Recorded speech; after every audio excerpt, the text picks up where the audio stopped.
නගරාධිපති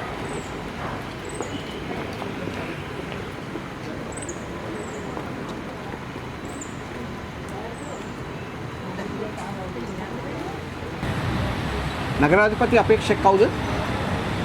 කණ්ඩායමම අපි දැස්සලා ඉන්නේ නගරාධිපති අපේක්ෂක කියලා අපි මුලින් පත් කරන්නේ නැහැ. නමුත් ඔක්කොම අපි ඉන්න කණ්ඩායම දැන් ශක්තිමත් කණ්ඩායමක්. ඒකම മന്ത്രിවරු හොඳ තරුණ කණ්ඩායමක් කාන්තා කණ්ඩායමක් පත් කරලා තියෙනවා. ඉතින් බලමු ඡන්දයෙන් පස්සේ ශක්තිමත් කණ්ඩායම කොයි විදිහට අපි නායකත්වයෙන් දීලා ගෙනියන්නේ කියන එක. දැන් කණ්ඩායමට නායකත්වයක් නැද්ද? නායකත්වයෙන් මම බලලා දොස්තරයෙක් වැඩ කරනවා.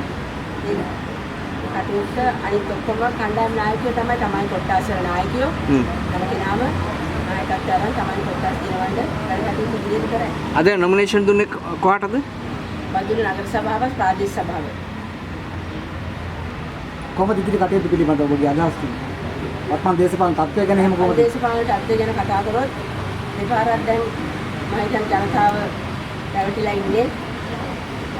මේ අවස්ථාවේ ගමේ ඡන්දෙක විශේෂයෙන්ම ගමේ ජනතාවට වැඩක් කරන්න කියලා ඡන්දේ මේ පළාත් පාලන මැතිවරණය කියන්නේ.